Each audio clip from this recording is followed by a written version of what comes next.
All right. So, ladies and gentlemen, we know that this morning on campus that we had a situation. We went into lockdown for what? 30 minutes? Um,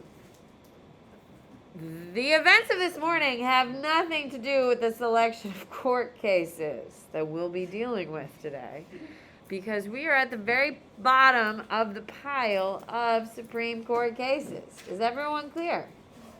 We have 15 of them to do, and these are the last 3. Did I know the events of this morning were happening this morning? No. It just happens to be a beautiful cacophony of chaos.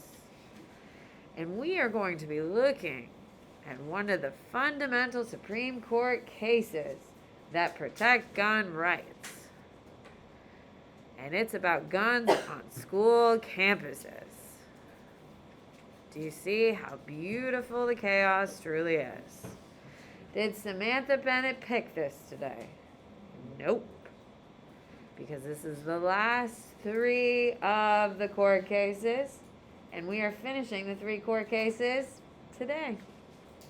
I also handed this to you yesterday, obviously not knowing the events of first period. Just making sure we're all on the same page. What do you got, Luke? A cacophony is like a stir up, like a cacophony, like just. Have you ever like fell and then you hit the counter and threw things off the counter, and then all of a sudden you've got the mess in your hands, the mess on the counter, and then everything all over the floor? Yeah? It's a cacophony. It's just chaos. Yeah, no? You've never had a big debacle like that? Like you've never tripped down the stairs and like you've hit like 4 different things and caused a massive... Well, Luke, we gotta get you out of the box a little more. No, we're not pushing anyone down the stairs. All right. So these are the 3 final court cases, and then we are absolutely done with APGov Supreme Court cases. Week 14, which is next week, because this is week 13, we're in writing week, and you will see how important these Supreme Court cases are. You will also, I would also like to just to make a little editor's note here.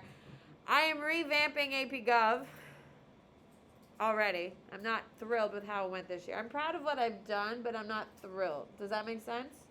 I've worked incredibly hard, and I take solace in that, and I take great pride in that. But knowing what I know now, I'm doing things differently next year. Yeah? Makes sense? With that being said, they're doing a writing week, week 3, because I want them to drop. Because you people acting like writing is the hardest thing you've ever done blows my damn mind. Second thing I'm doing is we'll be doing writing week every 4 weeks. Now, with that being said, I know what the essays are. I know what we need to know, how to know them. And I think if I taught you the essays early, you would see the importance of these Supreme Court cases instead of something Samantha Bennett does randomly on a Friday. Is everyone clear? So by me showing you what the prompts look like, I can derive a little bit more meaning into it. Yes? Keep in mind, I'm about to start a new course. Week 15. So guess what we're going to have more of? Writing weeks. Guess what we're going to be doing on most Fridays? Yeah, we got things to do because your exams are 50%. Now, AP World, it's 3/4 of your exam is writing, which is why they have like a hard, definitive, like, holy shit, we got to write. AP Gov, you're only 50%, which is still an obscene amount. AP Psych, it's only 1/4, 25%.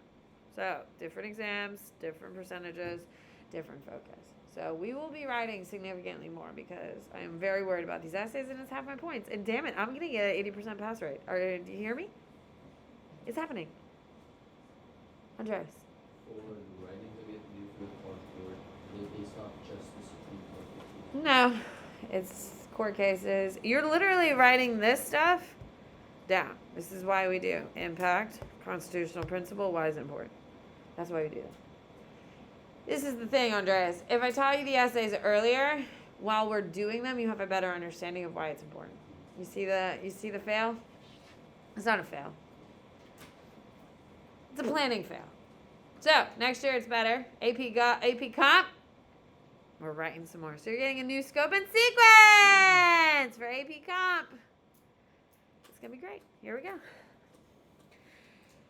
Do we want to do the gun one just to get it done with, or save it? Should we just let it happen naturally? Let's do the gun case. Let's just rip off the Band-Aid. Here we go. United States versus Lopez. It is a gun case, but the interesting thing about this gun case, it is actually not about the Second Amendment. It is not a Second Amendment case. It is an interstate, commerce clause. That is the major component of it. It is not Second Amendment. Here we go. So, Alfonso Lopez, a 12th grade high school student, carried a concealed weapon into a San Antonio, Texas high school. He was charged under Texas law with firearm possession on school premise. The next day, the state charges were dismissed after federal agents charged Lopez with violating a federal criminal statute, the Gun-Free Zone Act of 1990. The act forbids any individual knowingly to possess a firearm at a place that he knows is a school zone. Lopez was found guilty following a bench trial and sentenced to 6 months imprisonment and 2 years supervised release.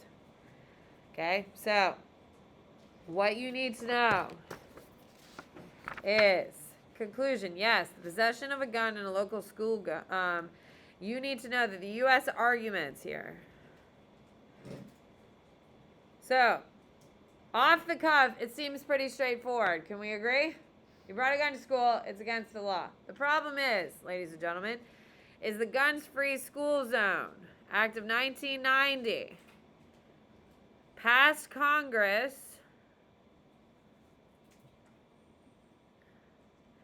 by using the Commerce Act.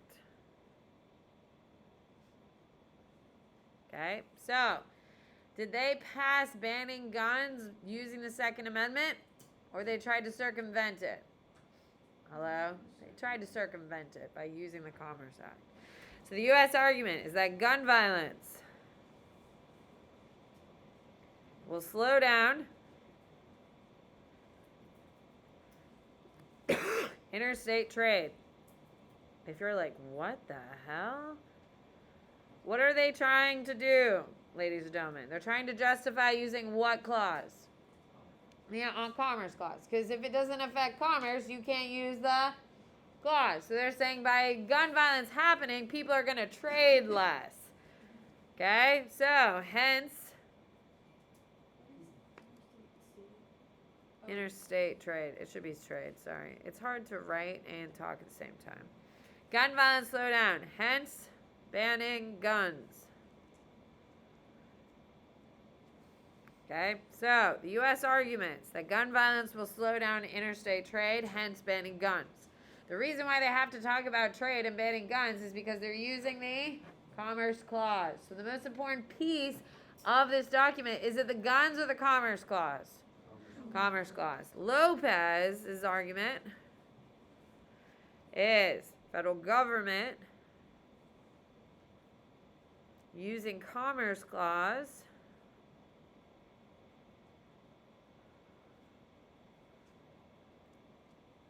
to limit guns is overreach. Can we agree it's overreach?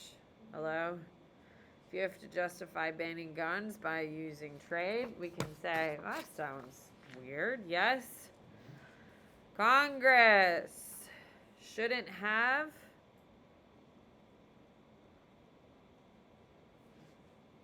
passed this law in the first place. So, this court case, a kid brings a gun to the school. He doesn't kill anyone. He just brings a gun to a school, which is also illegal. It breaks, at this time period, the Commerce Clause law of guns-free zones. Lopez says the Congress is overreaching. Why is Congress using the Commerce Clause? Because they're circumventing Second Amendment. So they're trying to get around it. Circumventing means avoiding. So if you know that there's a ton of traffic on Himes because there's a car accident, are you going to head up to Himes or are you going to cut it over? Yeah, to circumvent is to cut around. So you need to know that Lopez wins in a 5-4 decision. So is it close or not close? Okay. If Congress can use the Commerce Clause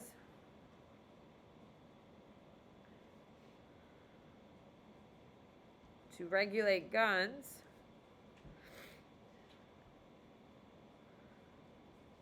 on school property,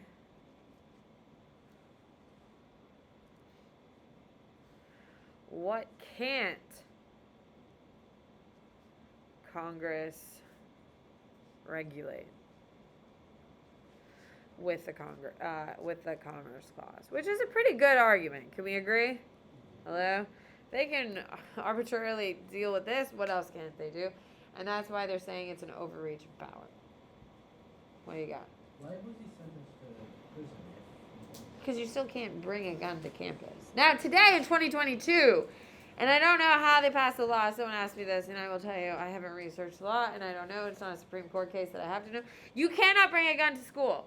If you bring a gun to school on Monday and you say, well, United States versus Lopez, there's been a new law on the books. This is in 1995. So don't try it. Yeah? Just saying. Just go with that. Ben. I don't understand how Congress passed a law due to the Commerce Clause. Commerce Clause is explicitly given the power of interstate trade, which is coming up right now. Constitutional principle. I'm going to explain right now. Okay, I thought that Congress just wrote those kind of laws, and that it doesn't. No, they have to create the laws and using the powers in which they were given. Okay, The so representative. not just saying which power. Yes. Okay, so the constitutional principle demonstrated in this case is not the Second Amendment.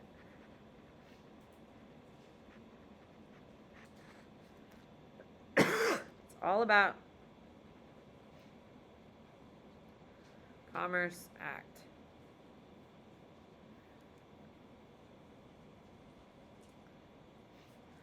Which says Congress has the power to regulate commerce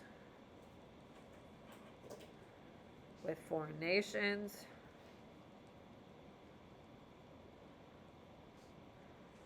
among several states, and with Indian tribes. Keep in mind this language was written in 1783. End quote. Congress passed. Aiden, write it down. Passed the federal gun-free zone.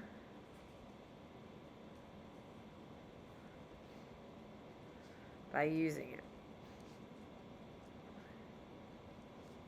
Okay, so that's why it is relevant, because Congress couldn't overturn anything and tie anything to the Second Amendment.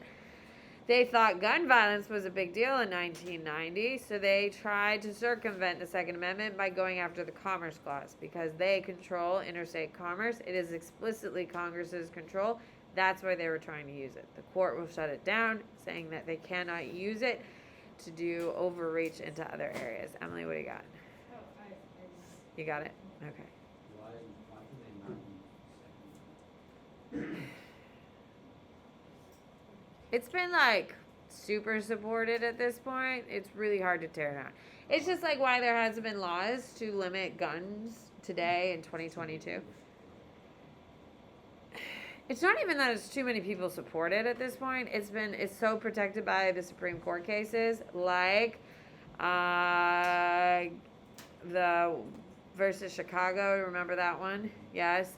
And then this is the other big one that supports gun rights by saying Congress overreach on it. So after this court case, why is it important? Federalism. This case is about the balance between federal and state government. This gave power to the state over federal government. Now, I will tell you, in Massachusetts, my brother's senior year, so a kid in my brother's class, he went hunting over the weekend, which was not normal in Massachusetts. There's not a lot of hunters, except like out west. Yeah, he went hunting with his dad and his grandfather and had a gun rack in his truck, which was also not very common. There was not very many trucks at our parking lot in high school. If you had a truck in Massachusetts when I was growing up, okay, this is early 2000, I graduated in 2005. If you had a truck, it was your parents were like poor. Yeah, and then you kind of plan high school. How many trucks are in that parking lot? Like a ton of them. When I moved to Florida, everyone had a truck. When I moved down, everyone had a truck. And that was a culture shock. Because if you were poor in Massachusetts, you owned a... When I moved to Florida, all the rich kids had trucks. So that was like a weird cultural transition for me. Well, anyway, this kid pulled up to school with a rifle, a shooting rifle. Like a rifle for hunting. I don't know. I've never shot a gun in my life. Anyway, he got arrested and expelled from school. That sucks. It wasn't malicious. It was in his gun rack. It's not like he went in with it. He just put it there on a Sunday and drove to school. Someone saw it at 7:08, 7:10 in the morning before school started and reported it because there's a gun on campus. And yeah, well, you would, because I mean, it's 2022 at this point. We just had Columbine happen, I think 5 or 6 years earlier. So anyway, that kid got expelled. He did get charges against him. I don't remember what it was. Anyway, here we go. So, when we talk about United States versus Lopez, this is one of the things that kind of solidify and codify your Second Amendment. This is one of the big reasons why it's really hard to get any legislation to limit guns. The U.S. government couldn't get legislation via the Second Amendment. They're trying to get through another way. The Supreme Court says, no, you can't weave around because it's overreach. So, if you are mad about gun violence in America, what is another Supreme Court case that you should be frustrated with? There you go. If you love gun rights, not violence, that's not what I meant. But if you love gun rights here in the United States, and you think it's really important to the individual liberties that you believe that you are entitled to, then United States versus Lopez is a huge deal, but more importantly, it gives states more power over the federal government, which is a huge funding policy of our founding fathers. Can we agree? There you go. Baker versus Carr. It is about political representation.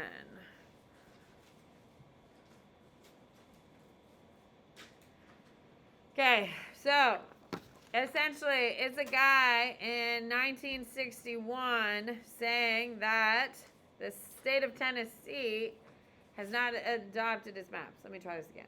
Hello.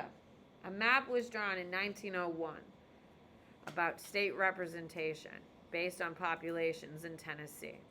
In 1901, were more people in cities or in rural areas in 1901? Rural areas. From 1901 to 1961, people have moved to the cities. So who has more people, rural or cities? Cities. Well, the state of Tennessee has refused to redraw their map from 1901. So who has more power, rural votes or city votes? Because keep in mind, they draw districts and every district gets one vote. If most of the votes from 1901 are in the rural area, which means they get to elect more electives, and very few votes are in the city, who gets more power, rural or city? This is what this court case is about. It is about essentially the redrawing of lines to reflect the population. Because keep in mind, it is only mandated by the Constitution that your House and your Senate are dictated by the census, right? Which one is specifically dictated? The House. your state legislators are not dictated by every 10 years redrawing the maps. So state legislators were using that to their advantage and giving rural counties more power. So this is about election of state. It's state representation, yeah. Electoral. Not federal, it's state elections. But it's going to have an impact across the entire nation.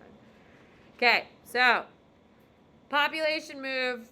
Tennessee has refused to redraw the line. So some people have very few people but have one representative. A lot of people are shoved into the cities and they get one representative. While rural people have very few people out there and they have multiple representatives and they get more votes. So, what is the impact of this case? This is where the doctrine, one vote,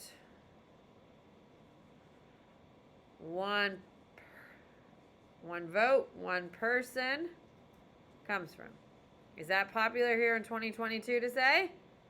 Yes, it is. Voting rights is a huge, contentious thing right now. Okay, so this is all about making sure no votes count more than others.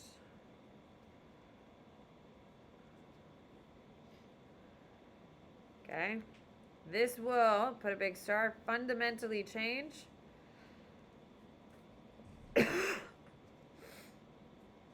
nature of political representation.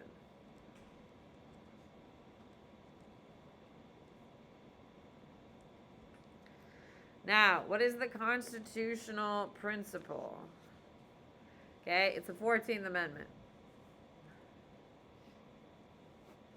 Okay, which says no state shall make or enforce a law which will deny any person within its jurisdiction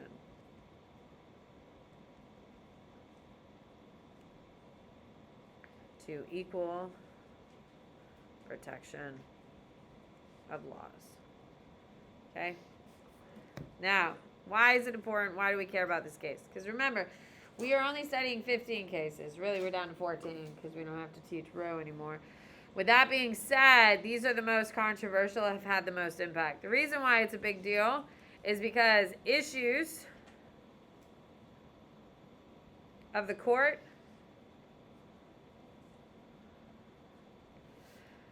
were Justiciable, which means justicable, I think is how you say it. They can, as in Supreme Court of the United States, can rule on political questions. On political questions. Like, for instance, was Tennessee refusing to update the map because they wanted a political advantage? Or were they just not knowing? By ruling in the court case, they made a decision that they were making a political implication. So this is why it's a big deal. Okay, so because of this, many states had to redraw lines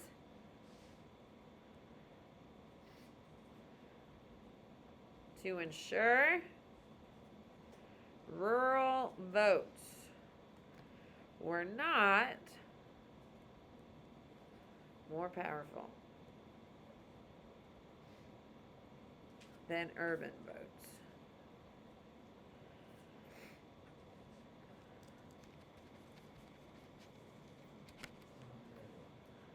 More powerful than urban votes. Okay? So, it gets the Supreme Court of the United States into political decisions. Today in 2022, are they making political decisions? Absolutely, absolutely. Now, are we saying that they are absolutely politically biased? No. That's for history to tell us if they are. We are saying they are making political decisions. Okay? They're making a big one right now, actually. They're arguing over whether, right now, if, oh God, what is it called when they use race to factor into college acceptance? Oh, we learned about it. Affirmative action is what they're arguing about right now, and we'll have probably a verdict by before Christmas on whether it will stand or not, which will be a huge shift. What will that mean for me? You think it's striking it down? Yeah. It's an interesting court case, for sure. And it will dramatically affect every single one of you in this room. I don't care if you're white, black, Asian, Hispanic. It is going to affect everybody. Is it just removing like racial bias? It's supposed to remove any racial indicators from college acceptance and preferential treatment in the workplace. So you won't put what your race is on your application?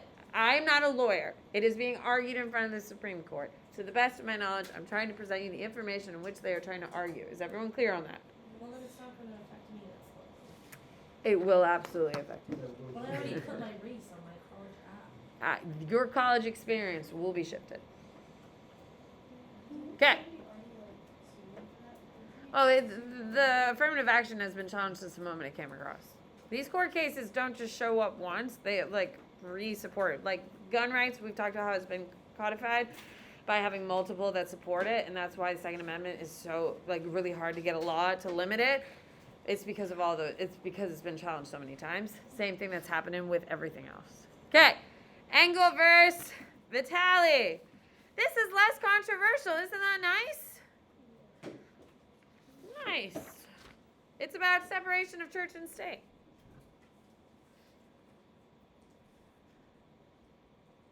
Actually, the moment I said that was the moment I could make a real argument, but I'm not. Separation of church and state. So, a New York State Board of Regents authorized a short voluntary prayer for recitation. Is that how you say it? I'm struggling with this one. What is it? Recitation? Recitation? I don't know. It's to recite. So, I'm going to say for students to recite. There you go. We'll just ignore it. At the start of the school day. Now, a group, from here I need you to know, that a kid can opt out. You can opt out with parent permission. So does everyone have to do it? No, but can you just say no? No, you have to have parent permission to do it. So there is a step here. Now, a group of organizations joined forces in challenging the prayer. Now, it is a prayer. It's non-denominational.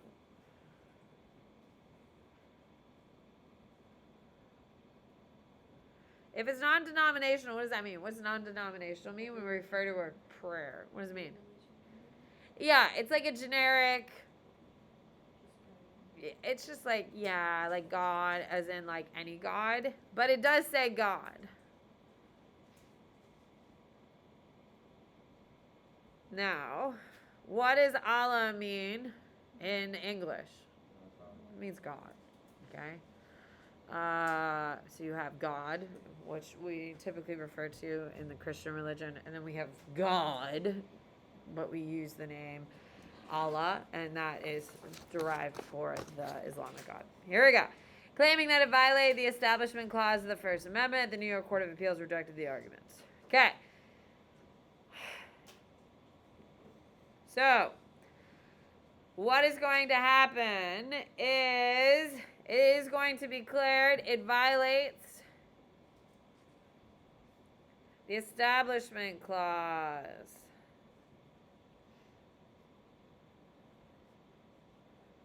Okay, so it is going to. So what's the impact? It demonstrates. I think we all knew it was going to be shot down, yes? The prayer thing? Okay. So it demonstrates the court's rulings. V or up? The because it's the Supreme Court. The court's rulings in favor of individual liberties.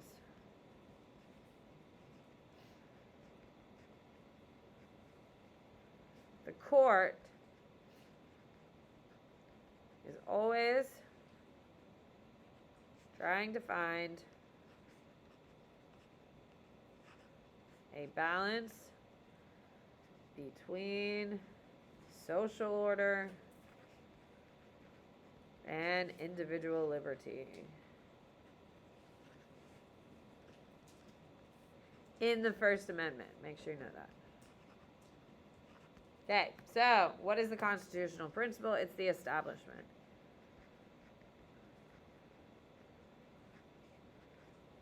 Amendment clause. Okay, in the First Amendment. How much time do I have? Perfect. In the First Amendment, the government cannot make laws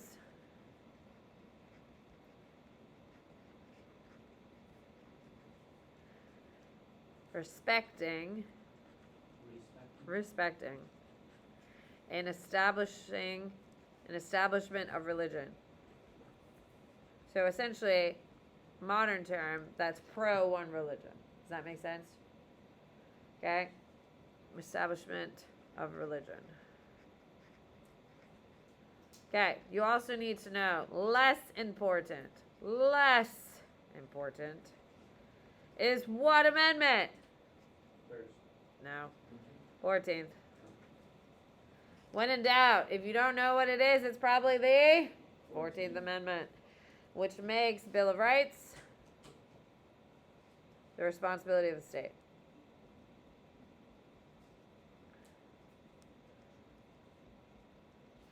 Okay. Why is it important?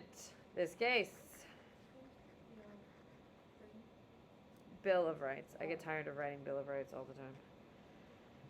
This case lays the foundation for subsequent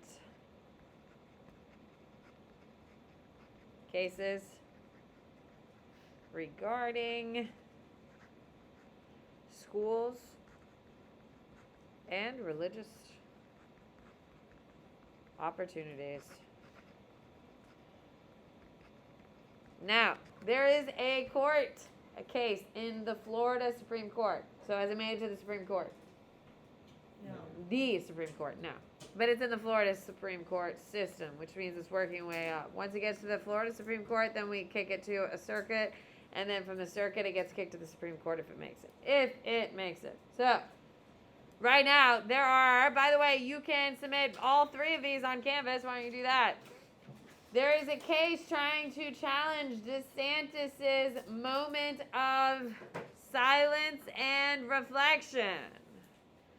Saying, the one we do after the pledge, challenging that, saying that it's trying to push Christian doctrine. We're just sitting, no one even. We're all just talking. Oh. So, I'm not saying it's working. I'm saying, what court case do you think they're using to justify their appeal? This one. This one. So this one is actively being used and discussed in order to challenge and try to overturn DeSantis's law. Because it is a law. You do know that, yeah? DeSantis passed a law saying that we have to have a moment of silence and reflection after the Pledge of Allegiance. So, there is a case trying to challenge it, and they're quoting Engel versus Vitale. So, there you go. This is being used in real life. Now, do I think it personally is going to make it through? I don't think so. But they're using it, and this is their major source. What do you got? Sure. But